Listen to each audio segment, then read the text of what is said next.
Problem solvers always get paid, because when you position your business as a solution, the government will write you a big check.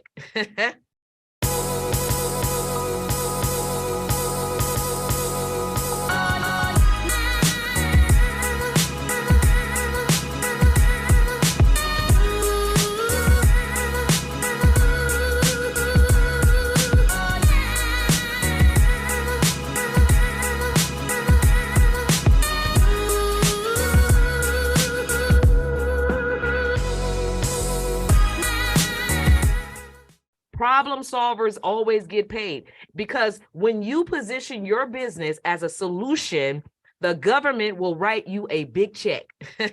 Yes, they will. Yes, they will. They will write you a big check. And so I like to illustrate a little bit. So I'm going to show you. So basically, everything that you want to achieve, I think we can all agree that everybody wants more money. That's the reason why they're here. They want to thrive in business and all these other things. So if you are on this side, when I say disruption always follows intention, as soon as you put your leg right there, you're like, I got my foot right there, right? As soon as you put your leg, this is you crossing over to the other line. As soon as you put your leg right there, when a disruption happens and you say, oh, I quit. Now you back over here. Now you back over here because you quit. You can't quit. Come on. Come on, somebody. You cannot quit. So this right here is for the realest of the real. It's for the person who's willing to roll up their sleeve. It's for the person who can take a lick. And you remember we were kids, in my days, at least, you'd be like, who mama wear panties? Y'all remember that? Who mamas wear panties? Well, if somebody hit you and your mama told you don't fight until somebody hits you, now you gonna take off. You hit me first. Oh, I'm gonna take off. So it's just like, you have to be willing to stand your ground regardless of what's going on, because I want you to be prepared. Because imagine if you quit or you throw a tantrum because an agency procurement officer told you that you don't qualify. Now you threw a fit, and then now they say, well, yeah, you really don't qualify, right? I'm in rooms with millionaires, and many of them are Black. Yes, we do exist. Yes, we do exist. Yeah. But although it's a very small percentage out of all Black-owned businesses and minority-owned businesses in the world, a very small percentage are making six figures, and even a smaller percentage are making $1 million, right? But guess what? What that says to me is that there's room at the top, and there's room for you.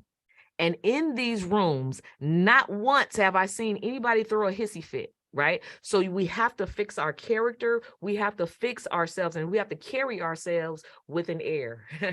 Yes, because we are the heirs. And abundance, if you did not know, in case you didn't hear this before, maybe you heard this before. Did you not know that abundance is your birthright? Yes, it is. In the scripture, it talks about that I come that you shall have life, and have life more what?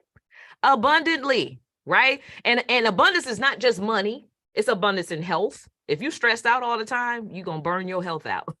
It's abundance in happiness. As long as you're smiling, and happiness comes from within, it does not come from without, right? You're going to live a long, nice, young, youthful life if you're smiling. Yes, you will, right?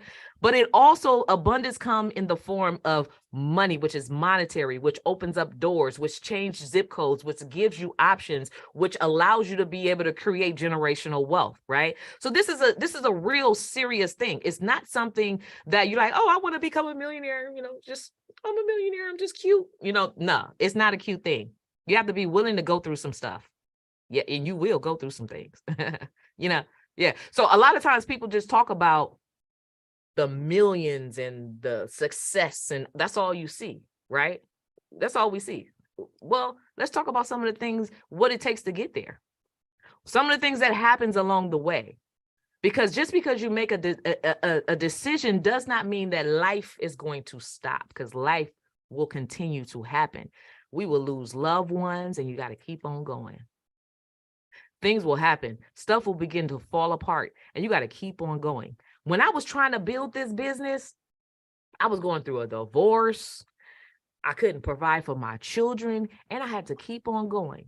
And as I began to build the business and start landing government contracts, I didn't know, I had no idea what I was getting myself into. I had no clue. In fact, the very first contract, this is for those who are like, do I have to know it all? Do I have to be really skilled in all the experience? No, you don't, because the very first contract that I landed in photography, I was a video producer. I knew nothing about ISOs, or whoever the photographers are. I knew nothing about ISOs and apertures, and I just put that thing on auto, let the camera do the work. I put it on auto. And then I got out there on a construction site, and they like, you got to walk across this rebar. I'm like, wait a minute, what is rebar? Wait a minute, what is this blueprint? I got to read a blueprint. Okay, because show me what is this right here? And so I learned it on the way. I learned it on the spot. I got paid to learn on the spot. And then I told my husband, he's a general carpenter. I said, baby, I don't know nothing about these blueprints, and I'm so scared I'm gonna go out there and look stupid. He said, I'm gonna go with you. So I brought him with me. I brought my husband with me, y'all. And let me show you. So this is me. This is me on the spot. Yeah, it ain't cute making money, but it's big money. This is me. This is one of my $200,000 days. This is what money looks like.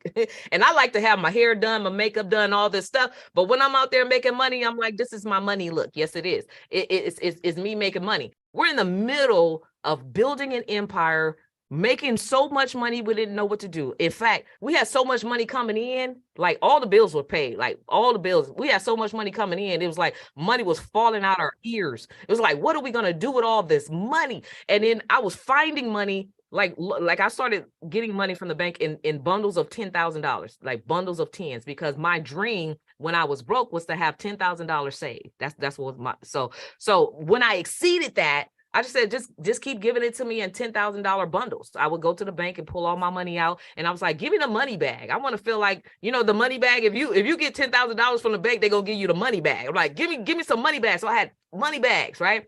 And I'll have money stacked in my backpacks, money in my purse, money in my drawer, money in the safe, money over here. And then I would go on job sites sometimes and pull out my backpack, pull out cameras, and money will be falling out. I'm like, where did this money come from? And my husband say, you got so much money, you don't know what to do with it. You got too much. I say, no, I ain't got enough.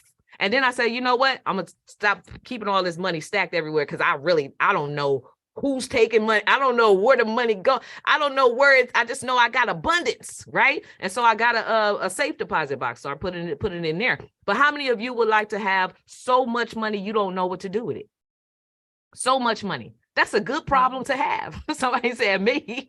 Somebody say so much money you don't know what to do with. So this is what you're getting ready to get into.